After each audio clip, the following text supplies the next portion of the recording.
Hello friends, welcome to Vamja education. આ વિડીયોની અંદર હું તમને શીખવવાનો છું ધોરણ 10 વિષય સામાજિક વિજ્ઞાનનો પાઠ 6 આપણે પહોંચ્યા છીએ, જેમનું નામ છે ભારતનો સાંસ્કૃતિક વારસાના સ્થળો. ભારતના જે કોઈ સાંસ્કૃતિક વારસાના સ્થળો છે તે તમામ સ્થળો વિશે આ પાઠની અંદર માહિતી મેળવવાના છીએ.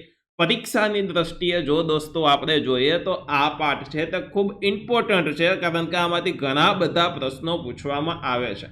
તકલીફ એ વાતની છે કે મોટા મોટા પ્રશ્નો યાદ નથી રહેતા, તો એનું દોસ્તો એક જ માત્ર સોલ્યુશન છે કે આખો પાઠ તમે વ્યવસ્થિત સમજેલો હશે તો પ્રશ્નના જવાબ યાદ રાખવા સહેલા બનશે. તો ચાલો હું તમને આપણી પાઠ્યપુસ્તકમાંથી લીટીએ લીટી શબ્દ શબ્દ આખો પાઠ વ્યવસ્થિત સમજાવી દઉં તો તમને એમના પ્રશ્ન જવાબ યાદ રાખવા સહેલા થઈ જાય અને ઘણા હેતુલક્ષી પ્રશ્નો પૂછાય છે તે હેતુલક્ષી પ્રશ્નો પણ સાથે સાથે આવડી જાય. સૌથી પહેલા તમારે બધાએ વિડીયોને લાઈક કરવાનો છે. આ વિડીયોને તમારા મિત્રો દોસ્તો સાથે ચોક્કસથી શેર કરવાનો છે દોસ્તો, અને હાજી સરસ મજાની એક કોમેન્ટ કરી દેવાની છે. તમારા માટે જ હું શિવમ વામજા સર સરસ રીતના આખું સામાજિક વિજ્ઞાન યુટ્યુબની અંદર લાવું છું, તો તમારે તેમને વધારવાનું છે. હજી એક દોસ્તો ઇમ્પોર્ટન્ટ માહિતી મારે તમને આપવાની છે કે તમારે બે જગ્યાએ ખાસ જોડાઈ જવાનું છે. એક છે વામજા એજ્યુકેશનની ટેલિગ્રામ ચેનલ અને બીજી છે વામજા એજ્યુકેશનની વોટ્સઅપ ચેનલ. આ બંને જગ્યાએ દોસ્તો તમારે જોડાઈ જવાનું છે. બંનેની લિંક ડિસ્ક્રિપ્શનમાં આપી દઉં છું. અને જો તમારે કોર્સની અંદર એનરોલમેન્ટ થવું હોય તો તમે પ્લે સ્ટોરમાંથી વામજા એજ્યુકેશન એપ્લિકેશન ડાઉનલોડ કરી લ્યો, જેની અંદર સામાજિક વિજ્ઞાનનો કોર્સ અવેલેબલ છે. તેમાં તમે ચોક્કસથી જોઈન થઈ શકો છો. ડન છે? તો ચાલો આપણે શરૂઆત કરીએ આપણો આજનો પાઠ, એટલે કે ભારતના સાંસ્કૃતિક વારસાના સ્થળો. ભારત એટલે ઇન્ડિયાના સાંસ્કૃતિક જે વારસો છે, આપણે શીખાતા કે વારસાના બે પ્રકાર પડે, પ્રાકૃતિક અને સાંસ્કૃતિક. સંસ્કૃતિ એટલે કે માનવની બુદ્ધિ, શક્તિ, આવડત, કલા, કૌશલ્ય દ્વારા જે કોઈ વારસો ઘડવામાં આવેલો છે તેમને સાંસ્કૃતિક વારસો કહેવાય. જેની અંદર મંદિરો આવે, બરોબર, પછી અમુક એવી ઇમારતો હોય તે આવે, ત્યારબાદ તાજમહેલ આવે. તો આ બધી વસ્તુ છે તે સાંસ્કૃતિક વારસામાં આવે, અને એમાંય ખાસ કરીને સ્થળો છે કે જ્યાં ફરવા જઈ શકાય. પછી સાંસ્કૃતિક વારસામાં આપણી બોલી, આપણો પહેરવેશ એ બધું આવે, પરંતુ આમાં બોલી પહેરવેશ ન જોવાની. જે કોઈ સ્થળો છે કે જ્યાં આપણે ફરવા અથવા તો જોવા જઈ શકીએ તે સ્થળો વિશેની આપણે તમામ માહિતી મેળવવાની છે. કોમ્પિટિટિવ એક્ઝામની પ્રિપેરેશન કરતા જે કોઈ મિત્રો છે તેના માટે પણ એટલો જ ઇમ્પોર્ટન્ટ છે, અને બોર્ડ માટે પણ ખાસ આ ઇમ્પોર્ટન્ટ રહેવાનું છે. ચાલો, ભારતના સાંસ્કૃતિક વારસાના સ્થળો. દોસ્તો, ભારત છે ને એ ખૂબ પહેલાથી સમૃદ્ધ હતો. પછી પ્રાકૃતિક વારસો હોય, સાંસ્કૃતિક વારસો હોય, બધામાં ખૂબ સમૃદ્ધ હતો, બરાબર. પૈસા ટકે પણ સમૃદ્ધ હતો. તો ભારત છે તે સમૃદ્ધ પ્રાકૃતિક અને સાંસ્કૃતિક વારસો ધરાવે છે.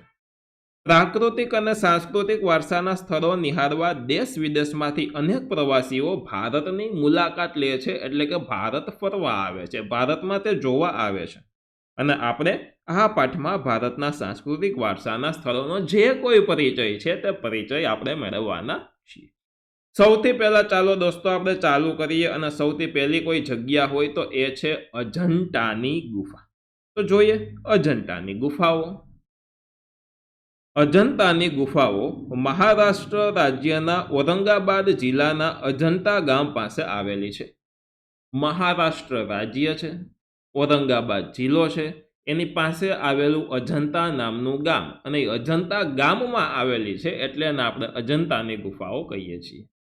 સહ્યાદ્રી પર્વતમાળાને કોરીને ઘોડાની નાળ આકારે અહીં કુલ 29 ગુફાઓ આવેલી છે.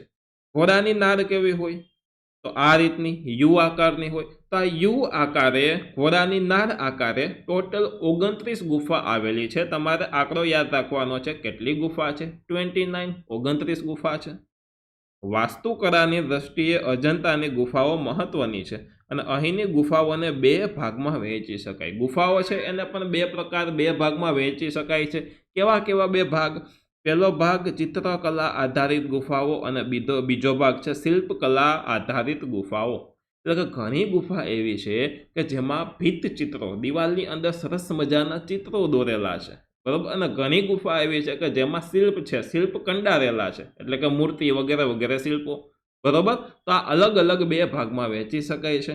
હવે ભીત ચિત્રો આધારિત ગુફાઓ, ચિત્ર દોરેલી જે ગુફાઓ છે ને એના નંબર તમારે યાદ રાખવાના છે. ટોટલ 29 ગુફા છે, એમાંથી 1લી, 2જી, 10મી, 16મી અને 17 નંબરની આ જે ગુફા છે એ ભીત ચિત્રો અજોડ અને ઉચ્ચ કક્ષાના તેમાં છે.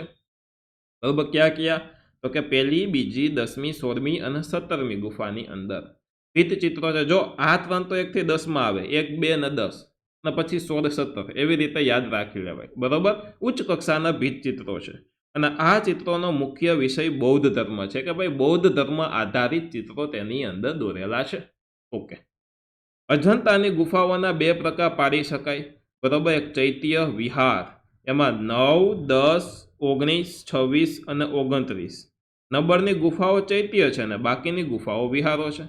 બરોબર, એટલે અજંતાની ગુફાઓ છે એના 2 પ્રકાર પાડી શકાય. બીજા 2 પ્રકાર આવ્યા, એક હતું કલા આધારિત ગુફા, એટલે કે ચિત્રકલા આધારિત ગુફા, ચિત્ર આધારિત, અને બીજી હતી શિલ્પ આધારિત. આ પાછા બીજા 2 પ્રકાર પાડ્યા, એક છે ચૈત્ય અને એક છે વિહાર. બરોબર, એમાં ચૈત્યવાળી ગુફા કઈ?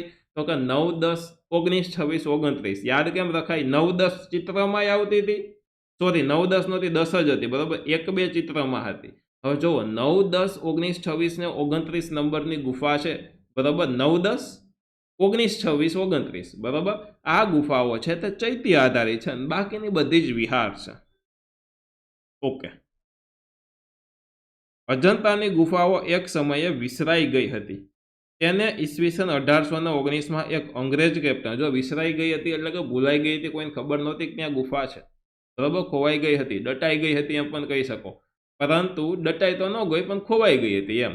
પરંતુ એક અંગ્રેજ કેપ્ટન છે, એનું નામ છે જ્હોન સ્મિથે, એને પુનઃ સંશોધિત કરી, એટલે કે ફરી પાછી શોધી. એને બરોબર ક્યાંક વાંચ્યું હશે ભાઈ, ફરી પાછી શોધી.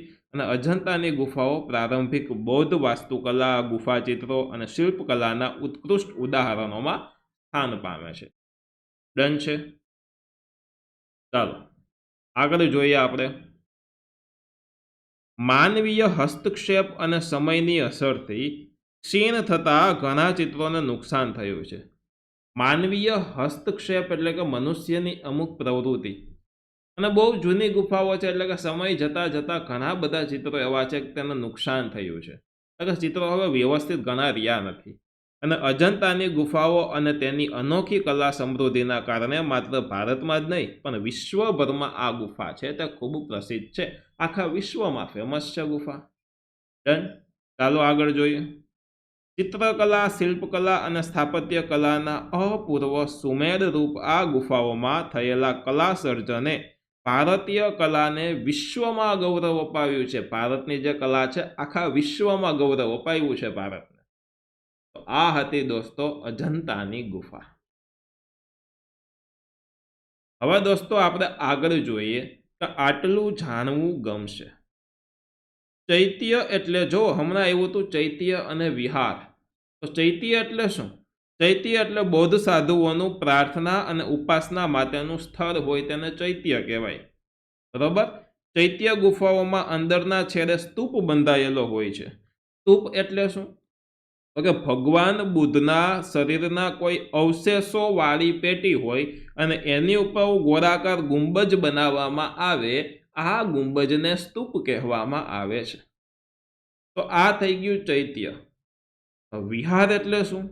વિહાર એટલે બૌદ્ધ મઠ, જ્યાં બૌદ્ધ ભિક્ષુકો નિવાસ કરે અને અધ્યયન કરતા હોય. ઓમાં બૌદ્ધ સાધુઓ રહેતા હોય, આની અંદર બૌદ્ધ ભિક્ષુકો રહેતા હોય. ચૈત્યની અંદર બૌદ્ધ સાધુઓ હોય, વિહારની અંદર બૌદ્ધ ભિક્ષુકો હોય, એટલે કે જે લોકોએ દીક્ષા લીધી હોય. બરોબર, ભિક્ષુકો જે હોય છે તે લોકો હોય. ડન. તો આ હતું ચૈત્ય અને વિહાર. તમને કોઈ તકલીફ પડે વસ્તુ સમજવામાં, કોઈ પણ ડાઉટ હોય તો તમારે શરમાયા વગર સરસ રીતે કોમેન્ટમાં પૂછી લેવાનું છે. હો દોસ્તો, નેક્સ્ટ પાર્ટનો વિડીયો હોય અથવા તો કોમેન્ટની અંદર રિપ્લાય કરી અને ચોક્કસ પૂરેપૂરો ટ્રાય કરીશ કે તમારા પ્રોબ્લેમનું સોલ્યુશન આવે. બરાબર, તમારા પ્રશ્નોનો જવાબ હું આપી શકું. તો ચોક્કસથી તમારે કોમેન્ટ કરવાની છે, એમાં ગભરાવાનું નથી. આ તમારા માટેની જ મહેનત છે. અને મહેનત આખે આખી એ જ રીતની છે કે તમને પરીક્ષામાં પૂરા માર્ક આવે, બસ એ જ આપણો હેતુ છે, બાકી કોઈ હેતુ નથી. ચાલો આગળ જોઈએ. અને બીજો હેતુ કે મેરી ઈચ્છા સબકો શિક્ષા. બસ આ રીતેમાં તમે સમજી ગયા હશો. ચાલો દોસ્તો આગળ જોઈએ છીએ ઇલોરાની ગુફાઓ. મહારાષ્ટ્ર રાજ્યમાં ઔરંગાબાદ પાસે ઇલોરાની ગુફાઓ આવેલી છે. બરોબર, ક્યાં? આ પણ મહારાષ્ટ્રમાં ઔરંગાબાદ પાસે ઇલોરાની ગુફા છે. બરોબર, અહીં કુલ 34 ગુફાઓ આવેલી છે, 34 ગુફા છે. બરોબર, હવે તમે મને કોમેન્ટ કરીને કહો જોઈએ કે અજંતામાં કેટલી ગુફા હતી? ચાલો, બરોબર, યાદ છે કોઈને? કોમેન્ટ કરો. ઓકે, અહીં એકબીજાથી જુદા એવા ગુફા મંદિરોના 3 સમૂહો છે, 3 સમૂહ છે. બરોબર, અને એકબીજાથી જુદા છે. જુદા કેવી રીતે? તો કે અમુક બૌદ્ધ ધર્મની ગુફા છે, અમુક હિન્દુ ધર્મની છે, તો અમુક જૈન ધર્મની છે. આવી રીતના જુદા જુદા ધર્મની ગુફાઓ છે. તો જુઓ, ટોટલ ગુફા 34, એમાંથી બૌદ્ધ ધર્મને લગતી ગુફા 1 થી 12, 1 થી 12 નંબરની ગુફા. બરોબર, પછી હિન્દુ ધર્મને લગતી ગુફા 13 થી 29, અને પછી જૈન ધર્મને લગતી ગુફાઓ છે તે 30 થી 34 નંબરની ગુફા છે. બરોબર, 30, 31, 32, 33 ને 34 આ 5 ગુફાઓ છે તે જૈન મંદિરની છે. 13 થી 29 હિન્દુ ધર્મની છે અને 1 થી 12 બૌદ્ધ ધર્મની છે.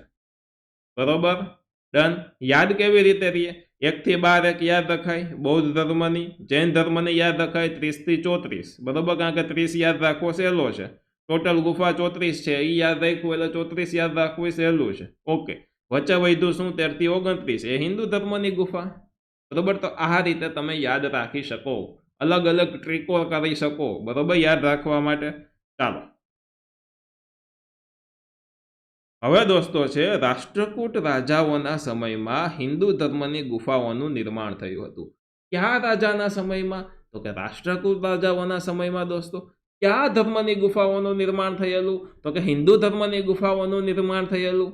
બરોબર, અને એમાં 16 નંબરની ગુફામાં કૈલાસ મંદિર આવેલું છે. યાદ રાખવાનું, 16 નંબરની ગુફા છે. કેટલા નંબરની? 16 નંબરની. એમાં કૈલાસ મંદિર આવેલું છે. બરોબર, જોજો આ હિન્દુ ધર્મની જે ગુફા, આની અંદર ઇલોરાની અંદર જે હિન્દુ ધર્મને લગતી ગુફા છે એ 13 થી 29 નંબરની છે. આનું નિર્માણ, આ 13 થી 29 નંબરની ગુફાઓનું નિર્માણ રાષ્ટ્રકૂટ રાજાઓના સમયમાં થયું. અને જેમાં 16મા નંબરની જે ગુફા છે એની અંદર કૈલાશ મંદિર આવેલું છે. બરોબર, અને જે કૈલાસ મંદિર છે, બરોબર, તે એક જ પથ્થરમાંથી કોતરીને બનાવેલું છે, જે 50 મીટર લાંબુ અને 33 મીટર પહોળું અને 30 મીટર ઊંચું છે. 50, 33, 30, 50 મીટર લાંબુ, 30 મીટર પહોળું, 50 મીટર લાંબુ, 33 મીટર પહોળું અને 30 મીટર ઊંચું છે. 50, 33, 30. બરોબર, દરવાજા છે એ ઝરૂખા અને સુંદર સ્તંભોની શ્રેણીઓથી સુશોભિત. આ મંદિરની શોભા અવર્ણનીય છે, એટલે કે વર્ણવી ન શકાય તેવી છે. પહાડવાળા વિસ્તારમાં આવેલી ઇલોરાની ગુફાઓ ઈસવીસન 600 થી 1000 કાળની છે અને પ્રાચીન ભારતીય સભ્યતાનું જીવંત પ્રદર્શન કરે છે. પ્રાચીન ભારતની જે સભ્યતા છે તેમનું જીવંત એક પ્રદર્શન કરે છે, એટલે કે તે જેની સભ્યતા હશે તેને જીવંત આપણી સામે કરે છે. ડન. બૌદ્ધ, હિન્દુ અને જૈન ધર્મને સમર્પિત પવિત્ર સ્થાન ઇલોરા પરિસર ન કેવળ અદ્વિતીય કલાત્મક સર્જન અને તકનીકી ઉત્કૃષ્ટતા છે, પણ સાથે આ પ્રાચીન સ્થાપત્ય ભારતના ધૈર્યવાન ચરિત્રોનો પરિચય આપણને આપે છે. હવે આપણે અજંતાની ગુફા ભણ્યા, ઇલોરાની ગુફા પણ આપણે ભણી લીધી. બરોબર, હવે આપણે જોવાની છે એલિફન્ટાની ગુફાઓ. તો ચાલો દોસ્તો હવે આપણે જોઈએ એલિફન્ટાની ગુફાઓ. એલિફન્ટાની ગુફાઓ મહારાષ્ટ્ર રાજ્યમાં, આ પણ મહારાષ્ટ્રમાં, મહારાષ્ટ્ર રાજ્યમાં મુંબઈથી 12 કિલોમીટર દૂર અરબ સાગરમાં એલિફન્ટાની ગુફાઓ આવેલી છે. મહારાષ્ટ્ર રાજ્યમાં, મુંબઈ છે તેનાથી 12 કિલોમીટર દૂર અરબ સાગરની અંદર એલિફન્ટાની ગુફાઓ આવેલી છે. એલિફન્ટાની ગુફાઓની કુલ સંખ્યા 7 છે. આ 7 ગુફા છે. હવે તમે મને પ્રશ્ન કરીને કહો જોઈએ કે ઇલોરાની ગુફા કેટલી હતી? યાદ છે? બરોબર, અજંતાની તમે કોમેન્ટ કરી દીધી. હવે ઇલોરાની જાણો, લખજો ઇલોરા અટલી. આની પહેલા લખ્યું હોય તો અજંતા અટલી એમ. એલિફન્ટાની ગુફાઓની સંખ્યા કુલ 7 છે. આ જગ્યાને એલિફન્ટા નામના પોર્ટુગીઝોએ આપ્યું છે. આ જગ્યાને એલિફન્ટા નામ કોને આપ્યું? પોર્ટુગીઝોએ આપ્યું. બરોબર, એમણે આ નામ અહીં પથ્થરમાં કોતરાયેલી હાથીના શિલ્પના કારણે આપ્યું છે. ત્યાં પથ્થરમાં કોતરાયેલું એક દોસ્તો હાથીનું શિલ્પ હતું. હાથી એટલે એલિફન્ટ, એના ઉપરથી અને એલિફન્ટા નામ એવું આ ગુફાઓને અંગ્રેજોએ આપેલું છે. ઓકે,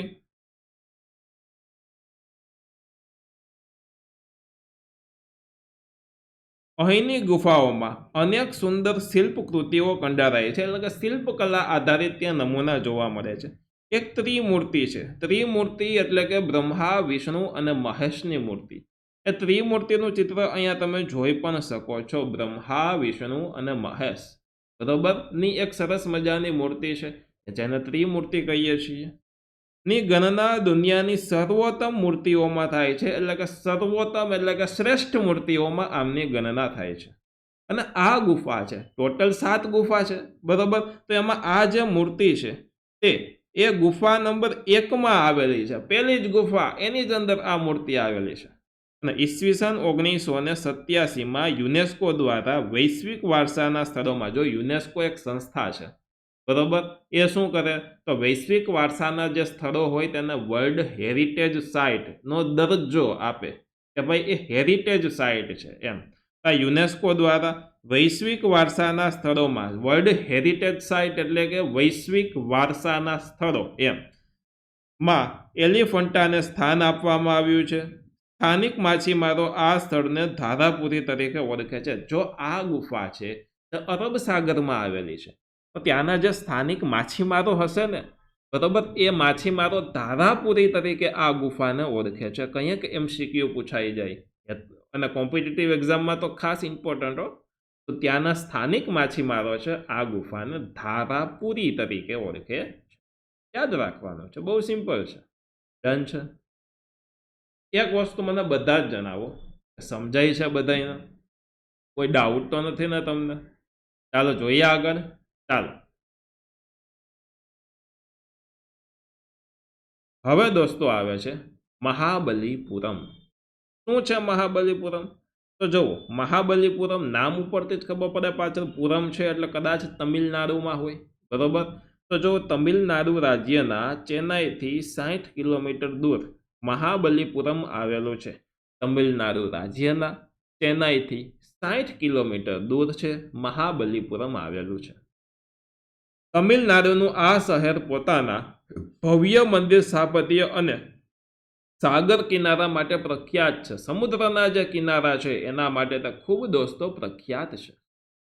દક્ષિણ ભારતના પલ્લવ રાજા નરસિંહવર્મન પ્રથમ ઉપનામ મહાબલ પરથી આ નગરનું નામ મહાબલીપુરમ રાખવામાં આવ્યું છે. સમજજો, દક્ષિણ ભારતના એક પલ્લવ રાજા હતા અને એ પલ્લવ રાજાનું નામ હતું દોસ્તો નરસિંહવર્મન અને પ્રથમ નંબરના હતા. બીજું કોઈ નરસિંહવર્મનથી હોય તો એ બીજા નંબરનું, ત્રીજી વાર કોઈનું નામ રાખવામાં આવે તો એ ત્રીજા નંબરનું, એવી રીતના. નરસિંહવર્મન પ્રથમ છે એનું એક ઉપનામ હતું. ઉપનામ એટલે હુલામનું નામ, જે હતું મહામલ બરોબર. મહામલ એવું એનું નામ હતું અને એના ઉપરથી મહાબલીપુરમ નામ રાખવામાં આવ્યું છે. આ મલ છે, મલ એટલે મલ યુદ્ધ થાય. મલ યુદ્ધ એટલે કે કદાચ ગદા યુદ્ધ અથવા તો કોઈ એવું યુદ્ધ હોય બરાબર, અથવા તો ગદાથી ન હોય તો આમ હાથેથી હોય, ટૂંકમાં એ ટાઈપનું યુદ્ધ થાય. એટલે મહામલ કદાચ એ યુદ્ધની અંદર તે પારંગત હશે બરોબર, એવું આપણે કદાચ માની શકીએ.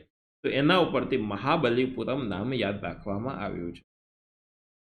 પલ્લવ વંશના રાજા નરસિંહવર્મન પ્રથમના સમયમાં અહીં કુલ 7 રથ મંદિરોનું નિર્માણ કરાવવામાં આવ્યું છે. કેટલા રથ મંદિરો છે? 7 રથ મંદિરો છે. રથ મંદિરો એટલે શું થાય આગળ આપણે પાઠમાં શીખી ગયા છીએ બરોબર. આ પાઠમાં નહીં, આગલા પાઠોમાં, કે ભાઈ રથ મંદિર એટલે કે રથ આકારનું મંદિર હોય તેને રથ મંદિર કહેવામાં આવે. આ 7 રથ મંદિરો ત્યાં આવેલા છે, એનું નિર્માણ કરાવ્યું છે. જોકે આજે 5 રથ મંદિરો જ હયાત છે. 7માંથી અત્યારે 5 હયાત છે. બરાબર, અને 2 રથ મંદિરો છે તો દરિયામાં વિલીન થઈ ગયા, કારણ કે દરિયો છે આજુબાજુ એટલે દરિયામાં વિલીન થઈ ગયા છે. આ ઉપરાંત અહીં હાસ્ય મુદ્રામાં વિષ્ણુની મૂર્તિ તથા મહિષાસુરનો વધ કરતી દુર્ગા દેવીનું શિલ્પ જોવા લાયક છે. વિષ્ણુ ભગવાનની મૂર્તિ છે તે હાસ્ય મુદ્રામાં છે, એટલે કે હસે છે, બરોબર, તેવી મૂર્તિ છે. અને મહિષાસુરનો વધ કરતી દુર્ગા દેવીનું શિલ્પ અહીંયા જોવા લાયક છે. વિશ્વમાં ખડક શિલ્પના બેનમૂન સ્થાપત્યો, એટલે કે ખડકોમાંથી કંડારાયેલા જે શિલ્પો છે, બરોબર, એ બેનમૂન સ્થાપત્યો એટલે કે આમ અદ્ભુત સ્થાપત્યો ધરાવતું મહાબલીપુરમ પ્રાચીન ભારતનું એક જાણીતું બંદર પણ હતું. બંદર એટલે જ્યાં જહાજો લંગારવામાં આવે, વિદેશોથી માલ સામાન ત્યાં આવે અને ત્યાંથી વિદેશોમાં માલ સામાન મોકલવામાં આવે જહાજ મારફતે, બોટ મારફતે, દરિયાઈ મારફતે, તેવી જગ્યા, બરોબર, તેને બંદર કહેવામાં આવે. હવે દોસ્તો આપણે જોઈએ છીએ પટ્ટદકલ. પટ્ટદકલ ક્યાં આવેલું છે? તો કે કર્ણાટક રાજ્યમાં, બરોબર. તો પટ્ટદકલ એ કર્ણાટક રાજ્યમાં બદામીથી, નામ જોજો, બદામીથી 16 કિલોમીટર દૂર આવેલું નગર છે. પટ્ટદકલ એ ચાલુક્ય વંશની રાજધાનીનું નગર હતું. ક્યાં વંશની રાજધાનીનું નગર હતું? ચાલુક્ય વંશની રાજધાનીનું નગર હતું. 7મી 8મી સદીમાં નિર્માણ થયેલા અહીંના મંદિરોમાં નાગર અને દ્રવિડ શૈલીનો ઉપયોગ થયેલો જોવા મળે છે. કે ભાઈ નાગર શૈલી છે, દ્રવિડ શૈલી છે, તેનો સરસ મજાનો ઉપયોગ થયેલો દોસ્તો ત્યાં જોવા મળે છે. પટ્ટદકલનું સૌથી મોટું મંદિર એ વિરૂપાક્ષ. વિરૂપાક્ષ એટલે કે શિવનું મંદિર છે. કોમ્પિટિટિવ એક્ઝામમાં ખાસ યાદ રાખજો, વિરૂપાક્ષ એટલે કે ભગવાન શિવ, શિવનું મંદિર, બરોબર, એને વિરૂપાક્ષ કહેવાય. વિરૂપાક્ષ એટલે કે શિવ ભગવાન, બરોબર, એમનું મંદિર આવેલું છે. હવે દોસ્તો અહીંયા આ પટ્ટદકલ પૂરું. હવે આવે છે સરસ મજાનું ખજુરાહોના મંદિરો. જોઈએ આપણે ખજુરાહોના મંદિરો.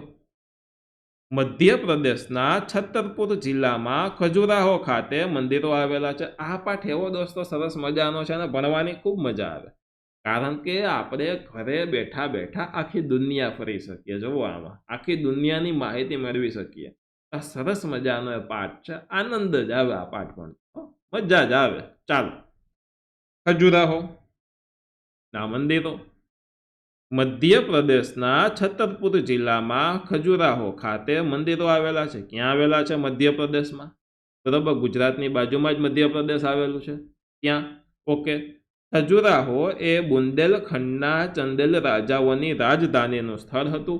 બુંદેલખંડ, ચંદેલ રાજાઓની રાજધાનીનું આ સ્થળ હતું. આ રાજાઓના સમયમાં ઈસવીસન 950 થી 1050માં અહીં 80 જેટલા મંદિરોનું નિર્માણ થયું. 80 જેટલા કુલ મંદિરો ત્યાં આવેલા છે, એનું નિર્માણ થયું છે. જો કે આજે 25 મંદિરો જ હયાત છે. 80માંથી અત્યારે 25 મંદિરો જ દોસ્તો હયાત છે, તો 25 મંદિરો જ જોવા મળે છે. અને આ મંદિરોમાં મોટા ભાગના મંદિરો શૈવ મંદિર છે, એટલે કે ભગવાન શિવના મંદિરો છે. તો કેટલાક વૈષ્ણવ અને જૈન મંદિરો પણ છે. અને આ બધા મંદિરોની રચના શૈલી અને તેમનું શિલ્પ વિધાન લગભગ સમાનતા ધરાવે છે.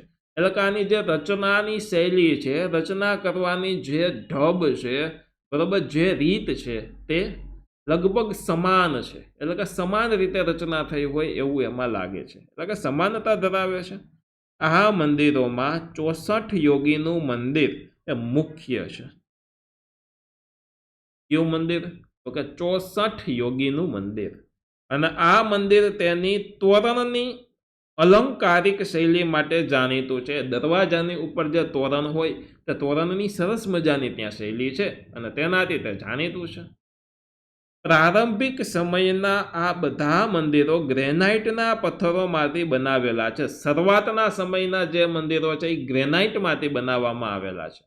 અને ખજુરાહોના મંદિરો નાગર શૈલીમાં નિર્માણ થયેલા છે. કઈ શૈલીમાં નિર્માણ થયેલા છે? નાગર શૈલીમાં નિર્માણ થયા છે.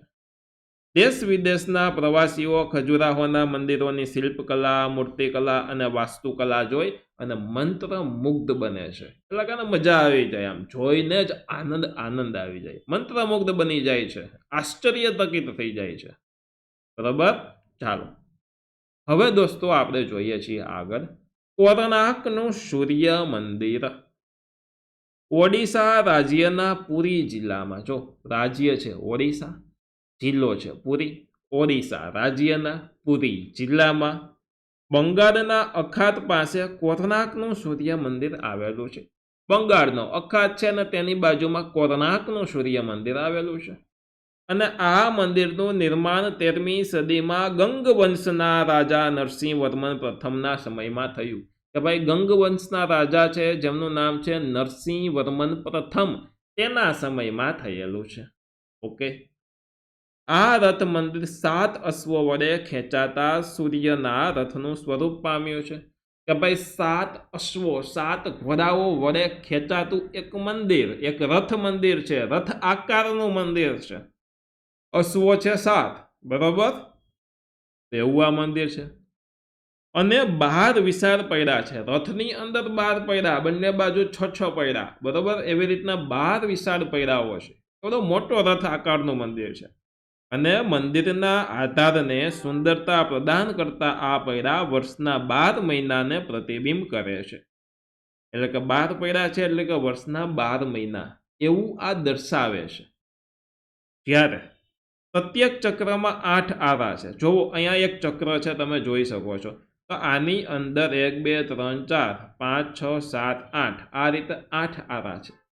8 આરા, બરોબર, એ દિવસના પ્રહર દર્શાવે. એક દિવસની અંદર કેટલા પ્રહર હોય? તો કે એક દિવસની અંદર 8 પ્રહર હોય. કલાક નથી કહેતા, પ્રહર કહે છે, 8 પ્રહર હોય. અને એક પ્રહર કેટલી કલાકનો હોય? એક પ્રહર છે તે 3 કલાકનો હોય. તો 8 તેરી 24, બરોબર, એટલે કે 24 કલાક થાય. એક દિવસની અંદર 8 પ્રહર હોય અને એક પ્રહર છે તે 3 કલાકનો હોય, એમ તમે ગણી શકો. ઓકે,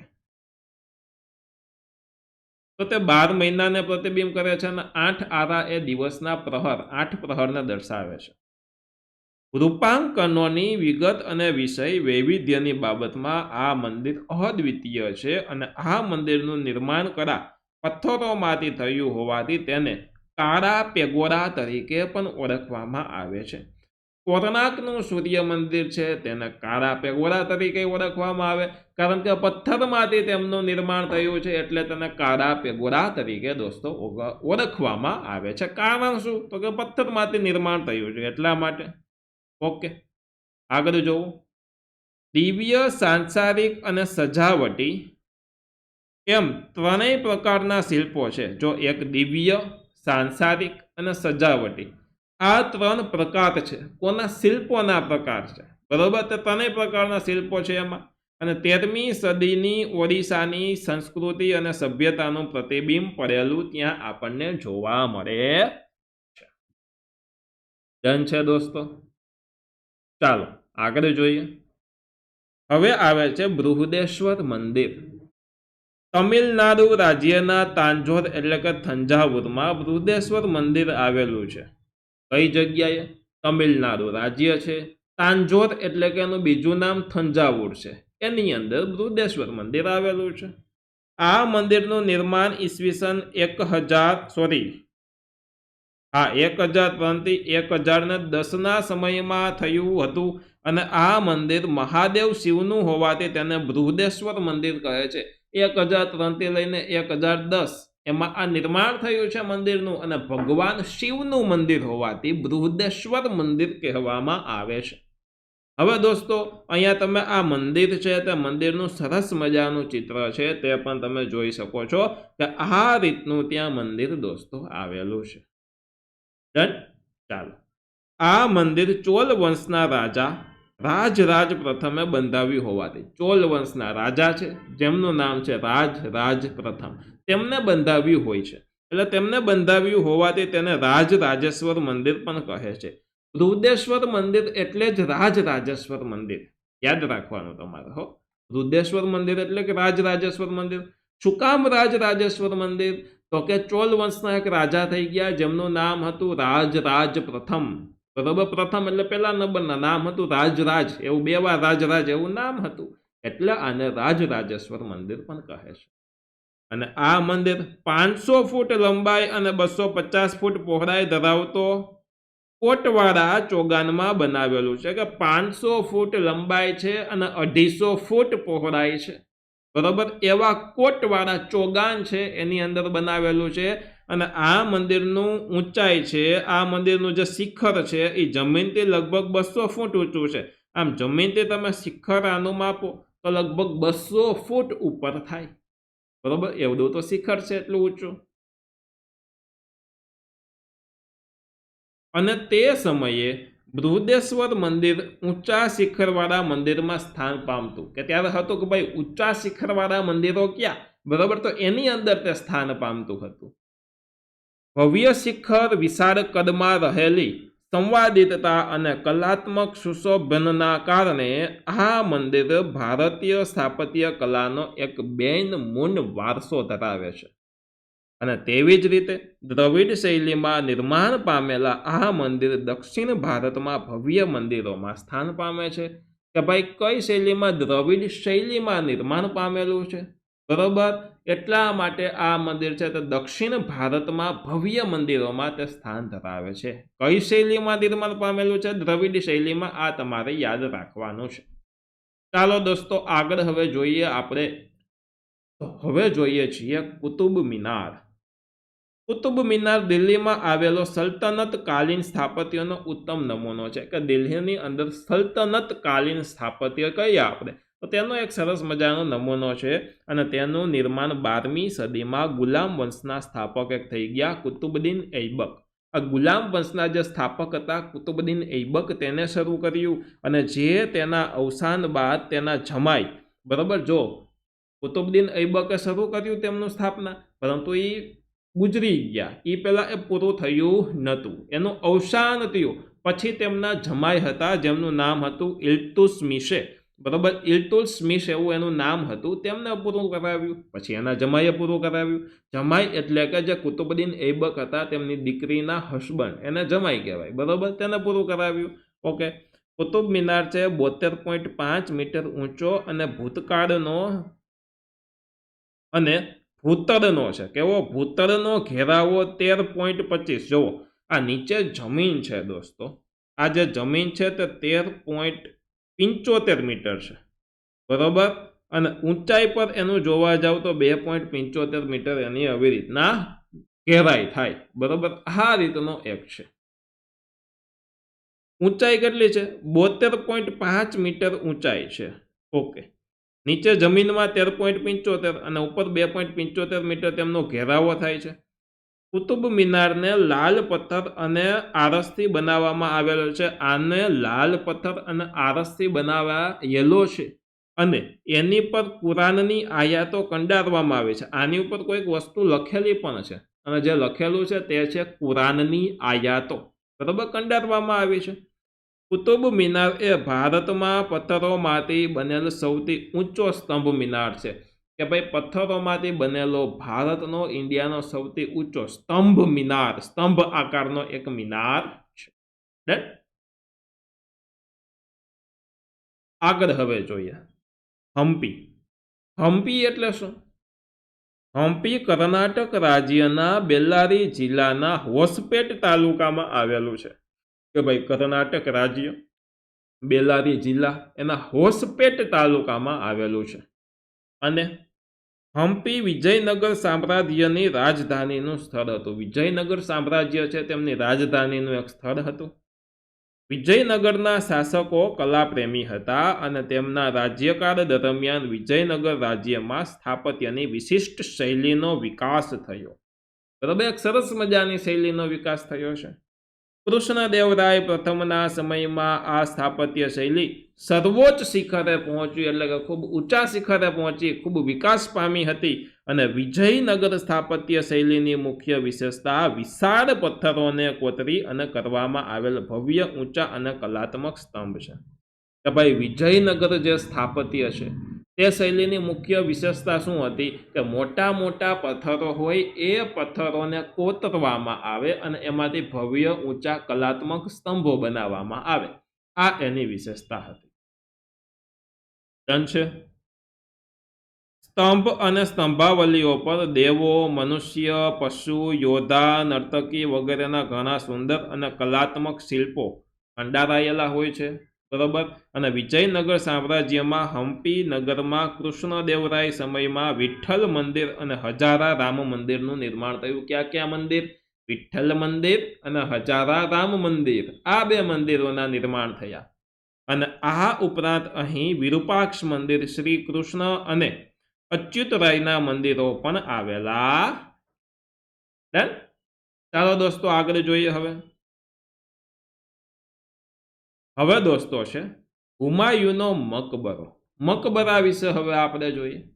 હુમાયુનો મકબરો દિલ્હીમાં આવેલા મુઘલકાલીન સ્થાપત્યનો શ્રેષ્ઠ નમૂનો છે, એક શ્રેષ્ઠ ઉત્તમ નમૂનો છે. અને હુમાયુના મૃત્યુ બાદ આ મકબરાનું નિર્માણ તેના પત્ની હમીદા બેગમે કરાવ્યું. આમનું નિર્માણ છે તેમના પત્ની છે, જેમનું નામ છે હમીદા બેગમ, તેમણે આમનું નિર્માણ કરાવ્યું છે.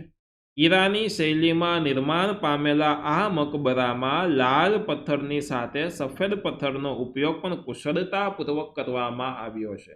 આ જે મકબરો છે તેની અંદર લાલ કલરના પથ્થરોનો તો યુઝ કરેલો છે, તેની સાથે સાથે સફેદ કલરના પથ્થરોનો પણ કુશળતાપૂર્વક ઉપયોગ કરેલો છે. હવે દોસ્તો આપણે 7 અજાયબીમાંનો એક જોઈએ, એ છે આગ્રા, એ તાજમહેલ છે, પરંતુ એની પહેલા આપણે જોઈ લઈએ આગ્રાનો કિલ્લો. ઉત્તર પ્રદેશના આગ્રા શહેરમાં આવેલા આ કિલ્લાનું નિર્માણ લાલ પથ્થરમાંથી થયેલું હોવાથી તેને લાલ કિલ્લો કહે છે. ઉત્તર પ્રદેશ રાજ્ય, તેનું આગ્રા શહેર, તેની અંદર આવેલો છે એક કિલ્લો, જેને લાલ કિલ્લો કહીએ છીએ, કારણ કે તે લાલ પથ્થરમાંથી બનેલો છે, એટલે લાલ કલર જેવો આપણને લાગે. અને આ કિલ્લાનું બાંધકામ અકબરે ઈસવીસન 1565માં કરાવ્યું. આગ્રાના કિલ્લા પર હિન્દુ અને ઈરાની શૈલીની સ્પષ્ટ છાપ જોવા મળે છે. હિન્દુ શૈલી અને ઈરાની શૈલી, આ બંનેની સ્પષ્ટ એક છાપ જોવા મળે છે. 70 ફૂટ ઊંચી દિવાલ ધરાવતા આ કિલ્લાનો ઘેરાવો 1.5 માઇલનો છે. આ ઘેરાવો એટલે ગોળ તમે એક ચક્કર મારો ને દોસ્તો તો 1.5 માઇલ થાય, બરોબર. આપણે કિલોમીટર, મીટર હોય એમ માઇલ પણ એક એકમ છે, તો 1.5 માઇલ થાય. અને તેની રચનામાં લાલ પથ્થરોનો એવી રીતે કુશળતાપૂર્વક જોડેલા છે કે દિવાલમાં ક્યાંય તિરાડ દેખાતી નથી. એવી રીતના બે પથ્થરોને જોડેલા છે કે દિવાલમાં ક્યાંય તમને તિરાડ ન દેખાય. તો વિચાર તો કરો ત્યારનું આર્કિટેક્ટ કેવું હશે, બરોબર. અકબરે આ કિલ્લામાં જહાંગીર મહેલનું બાંધકામ કરાવ્યું. જહાંગીર મહેલમાં ગુજરાતી અને બંગાળી શૈલીના સ્થાપત્યની અસર દેખાય. ગુજરાતી અને બંગાળી શૈલીના સ્થાપત્યો તેમાં દેખાય. અને શાહજહાંએ જિંદગીના અંતિમ દિવસો અહીં વિતાવ્યા હતા. શાહજહાં એટલે કોણ? જેમને તાજમહેલ બનાવ્યો તેમને તેની પોતાની જિંદગીના જે છેલ્લા અંતિમ દિવસો હતા તે કિલ્લાની અંદર, બરોબર, એમને વિતાવ્યા. હવે જોઈએ 7 અજાયબીમાંની એક અજાયબી, એ છે તાજમહેલ. ભારતના ઉત્તર પ્રદેશ રાજ્યના આગ્રામાં યમુના નદીના કિનારે તાજમહેલ એક સરસ મજાનો આવેલો છે. વિશ્વની 7 અજાયબીઓમાં સ્થાન ધરાવતા તાજમહેલનું નિર્માણ એ મુઘલ બાદશાહ શાહજહાંએ, જો મુઘલ બાદશાહ હતા શાહજહાં, એ શાહજહાંએ પોતાની બેગમ એટલે કે પોતાની વાઇફ મુમતાજ મહલની યાદમાં કરાવ્યું હતું. કે ભાઈ આ મુમતાજ મહલને તો ખૂબ પ્રેમ કરતા, અને તેમની યાદમાં તેઓએ તાજમહેલનું નિર્માણ કરાવી દીધું. વિચાર કરો છો, બરોબર. અને ઈસવીસન 1630માં મુમતાજ મહલ અવસાન પામતા 1631માં તાજમહેલ બાંધકામની શરૂઆત થઈ. પહેલા તેમના બેગમ હતા તે મૃત્યુ પામ્યા 1630માં. મૃત્યુ પામ્યા એટલે એમની યાદમાં 1631માં તાજમહેલ બનાવ્યું, બરોબર. ત્યારે શરૂઆત થઈ, 1631થી શરૂઆત થઈ. તાજમહેલ કોઈ એકાદા વર્ષ બનવામાં કામ નથી, એકાદા વર્ષમાં નથી બની ગયું. તેને બનતા લગભગ 22 વર્ષ થયા છે દોસ્તો. હાજી, 22 વર્ષ, વિચાર તો કરો, બરોબર. શરૂઆત થઈ અને જો આવ્યું 22 વર્ષ બાદ ઈસવીસન 1653માં તાજમહેલનું નિર્માણ કાર્ય છે તે પૂર્ણ થયું. 22 વર્ષ પછી તે પૂર્ણ થયું છે. અને શાહજહાંએ તાજમહેલના નિર્માણ કાર્યમાં ભારતના કુશળ શિલ્પીઓ ઉપરાંત ઈરાની, અરબી, તુર્કી અને યુરોપિયન, બરોબર, શિલ્પીઓને રોક્યા હતા, અહીંયા રાખ્યા હતા. અને સંસારના અદ્વિતીય મકબરાઓમાં તાજમહેલની ગણના થાય છે અને એના દ્વારા મુમતાજ મહેલનું નામ જગતભરમાં અમર થઈ જાય તેવી શાહજહાંની અંતરેચ્છા હતી. એમના વાઇફ હતા મુમતાજ. એ મુમતાજ મહેલ આખી દુનિયા, આખા જગતભરમાં બરોબર ફેમસ થઈ જાય, અમર થઈ જાય તેવી તેની ઈચ્છા હતી. તાજમહેલની સંપૂર્ણ ઇમારત ઉત્તરથી દક્ષિણ તરફ લંબચોરસ આકારે વિસ્તરેલી છે કે ભાઈ ઉત્તરથી દક્ષિણ તરફ લંબચોરસ આકાર છે, બરોબર. એ લંબચોરસ આકારે તે વિસ્તરેલી છે. કોઈ ડાઉટ તમને? નહીં? વધીએ આગળ, ચાલો. તાજમહેલની મધ્યમાં મુમતાજની કબર છે અને તેની ચારે બાજુ ખૂબ જ સુંદર અષ્ટકોણીય જાળી છે. અષ્ટકોણ એટલે કે 8 ખૂણા વાળી એક આકૃતિ હોય, બરોબર, તેવી જાળી છે અને તેની મહેરાબ પર એક ઉક્તિ લખેલી છે. ઉક્તિ શું છે ખબર? એટલે કે સુવિચાર લખેલું છે. મહેરાબ એટલે કે દરવાજા ઉપર કે ભાઈ સ્વર્ગના બગીચામાં પવિત્ર દિલોનું સ્વાગત છે. એક સ્વર્ગનો બગીચો, એમાં પવિત્ર દિલોનું સ્વાગત છે. બહુ સરસ મજાનું મહેરાબ લખેલું છે. અને તાજમહેલ છે તે ભારતના સ્થાપત્ય કલાના વારસાને ગૌરવિત કરે છે અને દેશ વિદેશના પ્રવાસીઓ માટે તાજમહેલ આકર્ષણનું દોસ્તો એક કેન્દ્ર બની ગયો છે. ડન? તો આ હતું દોસ્તો તાજમહેલ. ચાલો હવે આપણે દોસ્તો જોઈએ છીએ લાલ કિલ્લો, જે દિલ્હીમાં આવેલો છે, બરોબર. તમે લાલ કિલ્લા ઉપરથી નરેન્દ્ર મોદી અથવા તો બીજા આપણા જે વડાપ્રધાનો રહી ગયા તેમની સ્પીચ તમે સાંભળેલી હશે, બરોબર. ત્યાં પરેડ પણ થાય છે. તો જોઈએ આપણે લાલ કિલ્લો. દિલ્હી સ્થિત લાલ કિલ્લાનું નિર્માણ શાહજહાંએ ઈસવીસન 1638માં કરાવ્યું હતું. ઈસવીસન 1638 છે ત્યારે આમનું નિર્માણ કરાવ્યું હતું. લાલ પથ્થરોમાંથી તૈયાર થયેલ આ કિલ્લામાં શાહજહાંએ પોતાના નામથી શાહજહાનાબાદ વસાવ્યું હતું. પોતાના નામથી જ એક આખું, એટલે કે શાહજહાનાબાદ નામથી આખે આખું આ નગર જેવું વિકસાવ્યું હતું. અને આ કિલ્લાની અંદર દીવાન એ આમ અને દીવાને ખાસ રંગ મહેલો જેવી મનોહર ઇમારતો બનાવી હતી. બે ઇમારતો, એક ઇમારતનું નામ છે દીવાન એ આમ, બીજી ઇમારતનું નામ છે દીવાન એ ખાસ, બરોબર. એવી ઇમારતો આવેલી છે. ઓકે. દીવાન એ ખાસ અન્ય ઇમારતોની તુલનામાં વધુ અલંકૃત છે. ખાસ છે એટલે કે અલંકૃત છે, બરોબર. અને તેની સજામાં સોનું, ચાંદી, કિંમતી પથ્થરો અને અદ્ભુત સમન્વય થયો છે. કેમાં? તેમની સજાવટમાં સોના, ચાંદી અને કિંમતી પથ્થરો, બરોબરનો ઉપયોગ થયો છે. લાલ કિલ્લાની અન્ય ઇમારતોમાં રંગમહેલ, મુમતાજનો શીશ મહેલ, લાહોરી દરવાજા, મીના બજાર, મુગલ ગાર્ડન વગેરે આકર્ષણનો સમાવેશ દોસ્તો થાય છે. અને આ કિલ્લામાં શાહજહાંએ કલાત્મક મયુરાસનનું સર્જન કરાવ્યું હતું. કલાત્મક મયુરાસન છે તેમનું સર્જન કરાવ્યું હતું અને જેને નદીર શાહ પોતાની સાથે ઈરાન લઈ ગયો. કોણ? તો કે નદીર શાહ પોતાની સાથે ઈરાન લઈ ગયો હતો. અને લાલ કિલ્લો એ મુઘલ સ્થાપત્ય કલાની ઉત્કૃષ્ટ ઇમારતોમાં સ્થાન ધરાવે છે. દરેક વર્ષે રાષ્ટ્રીય તહેવારોના પ્રસંગે આ કિલ્લા પરથી ધ્વજવંદન કરવામાં આવે છે. એટલે કે 15મી ઓગસ્ટ અને 26મી જાન્યુઆરીએ ધ્વજવંદન આ કિલ્લા ઉપરથી દોસ્તો કરવામાં આવે છે. હવે દોસ્તો આપણે આગળ જોવાનું છે ફતેહપુર સિકરી. ચાલો જોઈએ ફતેહપુર સિકરી. તો ઉત્તર પ્રદેશના આગ્રાથી 26 માઇલ દૂર ફતેહપુર સિકરી આવેલું છે. કે ભાઈ આગ્રા છે ત્યાંથી 26 માઇલ દૂર છે.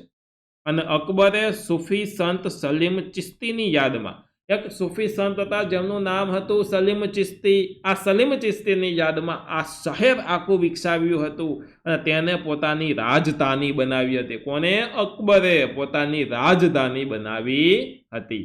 અને સિકરીમાં ઇમારતોનું બાંધકામ કાર્ય ઈસવીસન 1569માં શરૂ થયું અને ઈસવીસન 1572 સુધીમાં અહીં ઘણી ઇમારતો છે તે બંધાઈ. અને આ ઇમારતોમાં બિરબલનો મહેલ, બીબી મરિયમનો સુનહલા મહેલ, તુર્કી સુલતાનનો મહેલ છે, બરોબર, જામે મસ્જિદ છે અને તેનો બુલંદ દરવાજો આ શ્રેષ્ઠ છે, બરોબર. બુલંદ દરવાજો ને આ બધું ત્યાંનું શ્રેષ્ઠ એક છે. અને અહીંયા બુલંદ દરવાજો તમે આ ચિત્રમાં પણ દોસ્તો જોઈ શકો છો.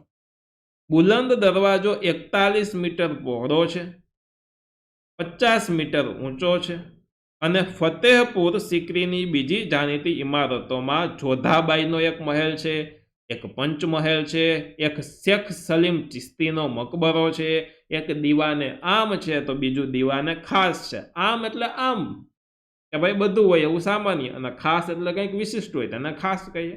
અને જ્યોતિષ મહેલ એ નોંધપાત્ર છે, બરોબર. હવે દોસ્તો આગળ આપણે જોવાનું છે ગોવાના દેવળો. તો ગોવા, બરોબર, ફરવા બધાને ત્યાં જવું હોય તો ત્યાંના દેવળો જોઈ લઈએ આપણે. તો પોર્ટુગીઝો સાથે ખ્રિસ્તી ધર્મના ધર્મગુરુઓ પણ ભારતમાં આવ્યા, ભારતની અંદર આવ્યા.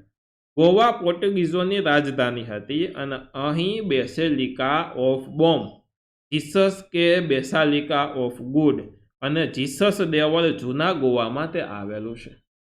અહીં સેન્ટ ફ્રાન્સિસ ઝેવિયર્સનો પાર્થિવ દેહ સાચવીને મુકાયો છે. એક સેન્ટ ફ્રાન્સિસ ઝેવિયર્સ છે, તેમનો પાર્થિવ દેહ એટલે કે તેમનો મૃત્યુ પછીનું શરીર જે દેહ છે તે હજી સુધી સાચવીને ત્યાં દોસ્તો રાખેલો છે, ત્યાં સાચવીને મુકાયેલો છે. ઘણા વર્ષો પછી પણ તેમનું પાર્થિવ શરીર વિકૃત થયું નથી. વિકૃત એટલે બગડ્યું નથી, વિકૃત થયું નથી, બરોબર. એટલે વ્યવસ્થિત રીતના કંઈક પ્રોસેસ કરીને રાખેલું હોય. અને આ ઉપરાંત ગોવામાં અનેક ચર્ચ એટલે કે દેવળ આવેલા છે. તેમજ ગોવા તેના રમણીય દરિયા કિનારા માટે પણ દોસ્તો જાણીતું છે કે ભાઈ ત્યાં રમણીય ઘણા બધા સરસ મજાના બીચીસ છે, એટલે કે દરિયા કિનારા છે, તેના માટે તે ખૂબ સરસ મજાનું જાણીતું છે. હવે દોસ્તો જોઈએ ચંપાનેર. તો અહીંયા તમે આ જે ચિત્ર જોવો છો તે જામી મસ્જિદ છે, ચંપાનેર ખાતે આવેલું છે તે. તો જોવો તમે, ગુજરાતના પંચમહાલ જિલ્લામાં હાલોલ તાલુકામાં પાવાગઢની તળેટીમાં ચંપાનેર ગામ વસેલું છે. ગુજરાત, એનો પંચમહાલ જિલ્લો, એમાં હાલોલ તાલુકો, પાવાગઢની તળેટી, ન્યા ચંપાનેર ગામ વસેલું છે. મહેમૂદ બેગડાએ ચંપાનેર પર વિજય મેળવ્યા બાદ થોડા સમય માટે ચંપાનેરને તેમની રાજધાની બનાવી હતી. એક મહેમૂદ બેગડા કરીને એક રાજા હતો, બરોબર, તેમને ત્યાં વિજય મેળવ્યો, થોડાક સમય માટે તેમને રાજધાની બનાવી હતી અને તે મુહમ્મદાબાદ નામ તેને આપી દીધું હતું. ચંપાનેરમાં મોતી મસ્જિદ, જામી મસ્જિદ અને ઐતિહાસિક કિલ્લાઓ ત્યાં આવેલા છે. ચંપાનેરની જે સ્થાપત્ય કલા અને ઐતિહાસિક મહત્વ ધ્યાને લઈ અને યુનેસ્કો તેને ઈસવીસન 2004માં વૈશ્વિક વારસાના સ્થળોની યાદીમાં સમાવિષ્ટ તેમને કરેલું છે. હવે દોસ્તો આગળ જોઈએ ગુજરાતના સાંસ્કૃતિક વારસાના સ્થળો. ગુજરાતની અંદર બીજા કયા કયા સ્થળો આવેલો છે? આ ચાંપાનેર તો ગુજરાતમાં છે, તો બીજા કયા કયા મહત્વના એવા સ્થળો છે જે સાંસ્કૃતિક વારસાના છે? તો ચાલો જોઈ લઈએ દોસ્તો. તો ગુજરાત શિલ્પ સ્થાપત્ય કલા ક્ષેત્રે આગવું સ્થાન ધરાવે છે. ગુજરાતમાં પણ ઘણી બધી વસ્તુ છે હાંજી દોસ્તો. અહીં ગુફા સ્થાપત્યો, મંદિરો, મસ્જિદો, કિલ્લાઓ, વાવ, તોરણો એમ બહુવિધ સ્થાપત્ય ક્ષેત્રો જોવા મળે છે. હવે ગુજરાતના સાંસ્કૃતિક વારસાના સ્થળોનો પરિચય ચાલો દોસ્તો આપણે મેળવીએ. તો જુઓ તમે, સૌથી પહેલા છે ધોળાવીરા અને લોથલ. ધોળાવીરા અને લોથલ બંને સિંધુ સભ્યતાના નગરો હતા. કેવા નગરો હતા? સિંધુ સભ્યતાના નગરો હતા.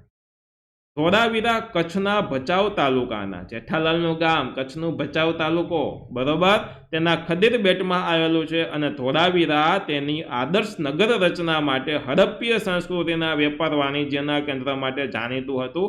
અને આજથી લગભગ 5000 વર્ષ પહેલાનું આ નગર ઘરેણા બનાવવાના તથા મણકા બનાવવાના કેન્દ્રો તેમાં જોવા મળે છે. અને આના વિશે આપણે ચર્ચા વધારે આગલા પાઠોમાં કરેલી છે. એમના પછી લોથલ આવે. લોથલ શું હતું? તો કંઈક બંદર હતું, બરોબર. લોથલ અમદાવાદ ભાવનગર હાઈવે નજીક આવેલું એક પુરાતત્વીય સ્થળ છે, જે પ્રાચીન સમયમાં વેપાર વાણિજ્યથી ધીકતું અને સુવિધાઓથી સજ્જ હડપ્પિયન સંસ્કૃતિનું એક બંદર હતું. હવે દોસ્તો અહીંયા તમે આ જે ચિત્ર જોવો છો ને, એ બાહુદ્દીન વજીરનો મકબરો છે. આ ચિત્ર કરતા અત્યારે હાલના સમયમાં એનું રિનોવેશન કરી કલર કામ કરીને ખૂબ સુંદર બનાવી દીધો છે, એકદમ અદ્ભુત છે અને જૂનાગઢમાં તે આવેલો છે. તો જોઈએ હવે આપણે જૂનાગઢ. જૂનાગઢમાં અશોકનો શિલાલેખ, ખાપરા કોડિયાની બૌદ્ધ ગુફાઓ છે ઉપરકોટ ખાતે. ઇવન ઉપરકોટ આખું પણ સાંસ્કૃતિક વારસાના સ્થળોમાં લઈ શકાય. ઉપરકોટ કિલ્લો છે, બરોબર, જૈન મંદિરો, દામોદર કુંડ, અડીકડીની વાવ, જૂનો રાજમહેલ, નવઘણ કૂવો, મહબત ખાનનો મકબરો, બાઉદીન વજીરનો મકબરો વગેરે જોવા લાયક સ્થળો છે દોસ્તો. અને મહાશિવરાત્રિએ ગિરનાર તળેટીમાં ભવનાથનો અદ્ભુત સરસ મજાનો મેળો ભરાય છે, બરાબર. ભજન અને ભોજન આ બંનેનો એક શ્રેષ્ઠ મેળો, સરસ મજાનો મેળો હોય છે, જેમાં ભજન અને ભોજન આ બંનેની એક સરસ મજાની આપણે માણી શકીએ તેમને એમ. ચાલો આગળ જોઈએ. હવે દોસ્તો અહીંયા તમે આ સરસ મજાનું ચિત્ર જોવો છો ને, આ સીદી સૈયદની જાળી આવેલી છે, જે અમદાવાદ ખાતે આવેલી છે. તો ચાલો જોઈએ અમદાવાદ. અમદાવાદની ઓળખ ઐતિહાસિક નગરી તરીકે કરી શકાય.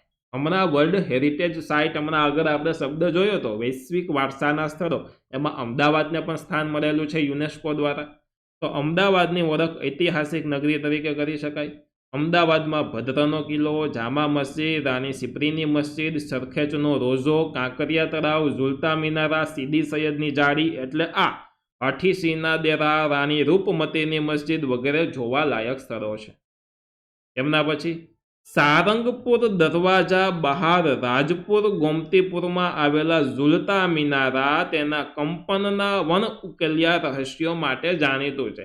એટલે કે એમાં કંપન થાય, ધ્રુજારી થાય અને એનું રહસ્ય હજી સુધી વન ઉકેલાયેલું છે, એટલે કે કોઈ ઉકેલી શકેલું નથી, તો એના માટે તે જાણીતું છે, બરાબર. અતિશય બારીક અને સુંદર વાનસ્પતિક અને ભૌમિતિક રચનાના કારણે સીદી સૈયદની જાળી ખૂબ પ્રખ્યાત છે દોસ્ત. ચાલો આગળ જોઈએ આપણે પાટણ. પાટણ ઉત્તર ગુજરાતમાં આવેલું છે. પાટણમાં સહસ્ત્રલિંગ તળાવ, રાણીની વાવ અને સિદ્ધપુરમાં આવેલો રુદ્ર મહાલય જોવા લાયક એક સ્થાપત્યો છે, જોવા જેવા છે.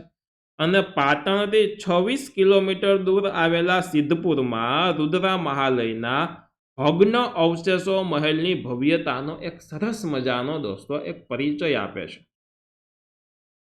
ભીમદેવ પહેલાના રાણી ઉદયમતીએ પ્રજા માટે, બરોબર, પ્રજા માટે પાણીની વ્યવસ્થા પૂરી કરવા માટે વાવનું નિર્માણ કરાવ્યું અને જેને આજે રાણીની વાવ કહીએ છીએ. અહીંયા તમે આજે ચિત્ર જોવો છો, આ વાવ છે. વાવ, બરાબર, વાવ કહી શકાય એવી વાવ છે. વાવ એટલે એક એવો કૂવો કે જેની અંદર પગથિયા હોય, ઉતરી શકાય અને સરસ મજાનો આ રીતનો સુંદર હોય, બરોબર, એવી એક વાવ છે, બરોબર. પાણીની સમસ્યા દૂર કરવા માટે બનાવેલી હતી. ઈસવીસન 2014માં યુનેસ્કો દ્વારા વૈશ્વિક વારસાના સ્થળોમાં આ વાવનો સમાવેશ થયેલો છે. અમદાવાદનો એટલે મીન્સ કે આ વાવનો સમાવેશ થયેલો છે. રાણીની વાવ એ વાવની પ્રતીતિ કરાવે છે કે પ્રાચીન ભારતમાં પણ જળ વ્યવસ્થાની કેટલીક સુંદર વ્યવસ્થા હતી. પાટણમાં ઈસવીસન 1140માં સિદ્ધરાજ જયસિંહે સહસ્ત્રલિંગ તળાવ બંધાવ્યું હતું. કેવું તળાવ? તો સહસ્ત્રલિંગ તળાવ બંધાવ્યું હતું.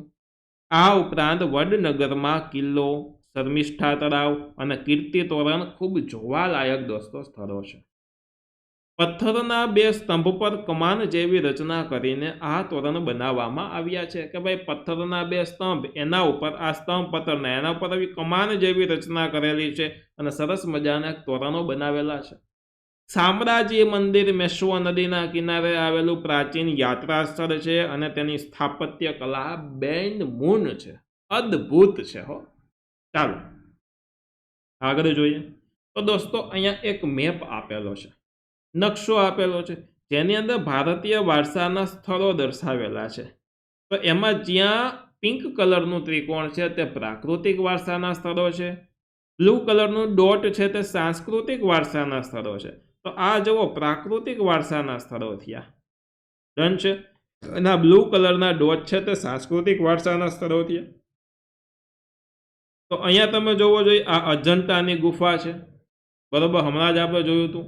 ઇલોરાની ગુફા છે, બરોબર, એ બધી ગુફા. અહીંયા ચંપાનેર છે, અહીંયા રાણીની વાવ છે પાટણ, બરોબર, આ જગ્યાએ. તો અહીંયા તમે દોસ્તો અલગ અલગ જોઈ શકો છો. આ જે છે એ ભીમ બેડકાની ગુફા છે. અહીંયા બૌદ્ધ સ્મારકો આવેલા છે, બરોબર. આ જગ્યાએ અહીંયા ખજુરાહોના મંદિર આવેલા છે, હમણાં આપણે જોયું હતું, બરોબર. તો આ રીતે દોસ્તો જોઈ શકો છો. આ અજંટાની ગુફા, અહીંયા આ ઇલોરાની ગુફા અને અહીંયા એલિફન્ટાની ગુફા, બરોબર, આ ગુફાઓ આવેલી છે. પછી એક સૂર્ય મંદિર જોયું તો આમાં મને તમે કયો જોઈએ સૂર્ય મંદિર બતાવવો જોઈએ. તો આ રહ્યું, આ સૂર્ય મંદિર છે, અહીંયા ડન છે. તો આ થઈ ગયો દોસ્તો આપણો મેપ. નકશો પૂછે તો તમારે થોડા ઘણા સ્થળો યાદ રાખવા જરૂરી છે.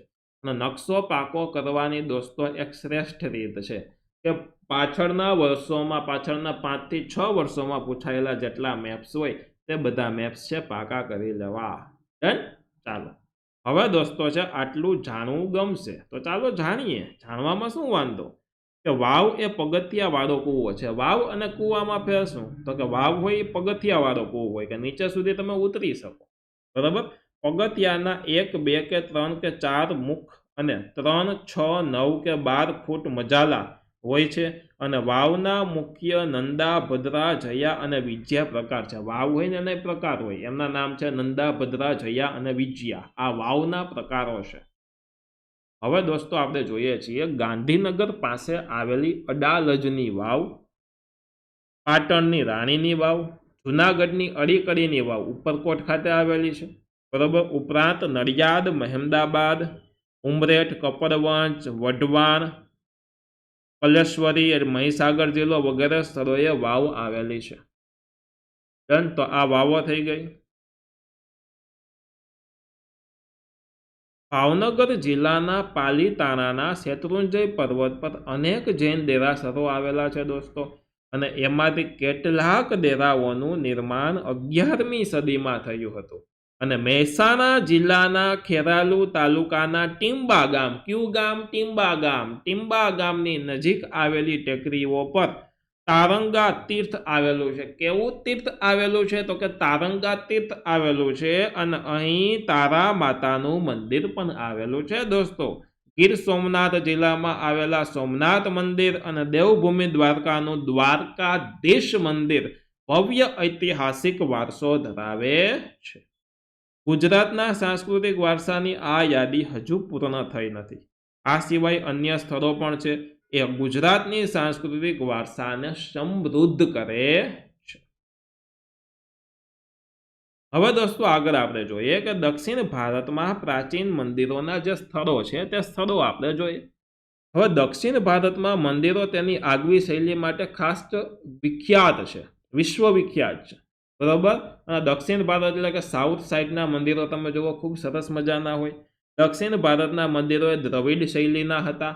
અને આ મંદિરોનું પિરામિડ પ્રકારનું ભવન જોવા મળે છે. પિરામિડ આકારનું આવું પ્રકારનું ભવન જોવા મળે છે. અને જેના અનેક માળ હોય છે અને એની અંદર પાછા માળ હોય, બરોબર. એની ઉપર એક આકર્ષક પથ્થર મૂકવામાં આવતો હતો અને આ મંદિરોનું ચોગાન છે તે વિશાળ હતું. દક્ષિણ ભારતના પ્રાચીન સમયમાં નિર્માણ પામેલા કેટલાક મંદિરો આ મુજબ છે. જો મંદિરોનું એક આપણે કોષ્ટક જોઈ લઈએ. મહાબલીપુરમ આપણે જોયું હતું, બરોબર. રાજાના ઉપનામ ઉપરથી નામ આપવામાં આવ્યું છે. તો તે મહાબલીપુરમ તમિલનાડુ ખાતે, કૈલાસ મંદિર કાંચીપુરમ તમિલનાડુ, બૃહદેશ્વર મંદિર તાજોડ તમિલનાડુ, વિરૂપાક્ષ મંદિર પટ્ટદકલ કર્ણાટક, પરશુરામેશ્વર મંદિર ભુવનેશ્વર ઓડિશા, વૈકુંઠ પેરુમાળ મંદિર એ કાંચીપુરમ તમિલનાડુ ખાતે આવેલું આ સરસ મજાનું દોસ્તો મંદિર છે. હવે દોસ્તો આપણે ચર્ચા કરીએ ભારતના તીર્થ સ્થાનો. પ્રાચીન સમયની ભારત તીર્થભૂમિ રહ્યું છે. પ્રાચીન સમયથી દોસ્તો ભારત છે તે તીર્થભૂમિ રહ્યું છે. ભારતના લોકો વિવિધ તીર્થ સ્થાનોની યાત્રાએ જાય છે. અને ભારતમાં 4 ધામ યાત્રા અને 12 જ્યોતિર્લિંગની યાત્રા પ્રચલિત છે. અને 4 ધામમાં બદ્રીનાથ ઉત્તરાખંડ, રામેશ્વર તમિલનાડુ, દ્વારકા ગુજરાત અને જગન્નાથપુરી ઓડિશાનો સમાવેશ થાય છે. આ ઉપરાંત 51 શક્તિપીઠો અને અમરનાથની યાત્રા પણ મહત્વની ગણાય છે. ગિરનારમાં લીલી પરિક્રમા થાય, બરોબર, એટલે કે ગિરનાર ફરતે એક સરસ મજાની પરિક્રમા કરવાની હોય તો આ ગિરનારની લીલી પરિક્રમા છે, શેત્રુંજય અને નર્મદાની પરિક્રમાનું પણ અનેરું મહત્વ છે. ભારત સમૃદ્ધ સાંસ્કૃતિક વારસાનો એક ભંડાર છે દોસ્તો, અને આમ ભારતમાં સાંસ્કૃતિક વારસાના સ્થળોએ વિશ્વમાં ભારતને એક અલગ જ ઓળખ આપી છે, સરસ મજાની અલગ ઓળખ આપી છે. દેશ વિદેશના પ્રવાસીઓ ભારતની સ્થાપત્ય કલાની મુલાકાતે નિયમિત આવતા રહે છે, ફોરેનર્સ પણ એટલા આવે છે, અને તેનાથી દેશના પર્યટન ઉદ્યોગને આર્થિક લાભ થાય છે. યુનેસ્કોએ વૈશ્વિક વારસાના સ્થળોમાં ભારતના 32 જેટલા પ્રાકૃતિક અને સાંસ્કૃતિક વારસાના સ્થળોને સમાવિષ્ટ કર્યા છે. ડન. તો દોસ્તો આ હતો સરસ મજાનો આપણો આજનો આ પાઠ. આશા રાખું છું કે કલાકની આસપાસનો વિડીયો થયો, પરંતુ વન શોટમાં એક જ વારમાં આખો પાઠ ડિટેલમાં લીટીએ લીટી શબ્દ મેં તમને સમજાવી દીધો. આશા રાખું છું કે આખો પાઠ તમને સમજાઈ ગયો છે. મારી મહેનત લેખે લાગી એમ હું ગણી શકું છું, બરાબર. જો તમને ગમ્યો છે તો ચોક્કસથી તમે વિડીયોને લાઇક કરી શકો, ચેનલને સબસ્ક્રાઇબ નથી કરી તો ચોક્કસથી દોસ્તો સબસ્ક્રાઇબ કરીને બેલ આઇકન દબાવો, તથા આ વિડીયોને તમારા મિત્રો સાથે ચોક્કસથી શેર કરો, અને પ્લે સ્ટોરમાંથી વામજા એજ્યુકેશન એપ્લિકેશન ડાઉનલોડ કરો અને તેમાં તમે સામાજિક વિજ્ઞાનના કોર્સની અંદર ચોક્કસથી જોડાઓ. અને દોસ્તો તમારે બધાએ ટેલિગ્રામ ચેનલમાં અને વોટ્સઅપ ચેનલમાં ખાસ જોડાઈ જવાનું છે. ડન છે દોસ્તો. તો આ વિડીયોને અહીંયા જ આપણે રાખીએ છીએ, પૂરો કરીએ છીએ. લાઇક, શેર, સબસ્ક્રાઇબ, કોમેન્ટ બરાબર કરતા ભૂલતા નહીં, કરી દેજો, બરાબર. મારી મહેનત એટલી સરસ મજાની મેં કરી છે તમારા માટે, તો તમે થોડું ઘણું કામ કરી શકો ને એટલું તો. અને સરસ રીતના આખો પાઠ હવે તમે જેવો આખો વિડીયો જોઈને સમજી લીધો છે તો તરત જ આમના પ્રશ્ન જવાબ પાકા કરી લ્યો, વચ્ચે જાજો ગેપ ન છોડતા, બરાબર. આજે આના ક્વેશ્ચન આન્સર પાકા કરી લ્યો, ચોક્કસથી તમને યાદ રહી જશે, બરાબર. હેતુલક્ષી છે તેમનું રિવિઝન કરી લ્યો, તેમને વાંચી લ્યો. ડન છે. મળીએ છીએ નેક્સ્ટ વિડીયોમાં. ધન્યવાદ.